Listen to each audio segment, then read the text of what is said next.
經改運秘笈，心能轉境，心光即風水，木子療愈堅強推。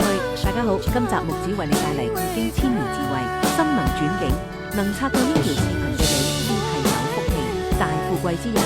感謝你嘅關注與紅心支持。心光即風水，易經教我哋拒絕負能糾結，過去係修煉，當下係選擇，行動破焦慮，正念引吉祥，少糾結，多行動，心向陽，運自旺，心安則福至。正念招吉祥呢個唔係心靈雞湯，而係千年驗證嘅改運法則，立即實踐，讓高能量為你開路。點讚收藏，轉運從此刻開始。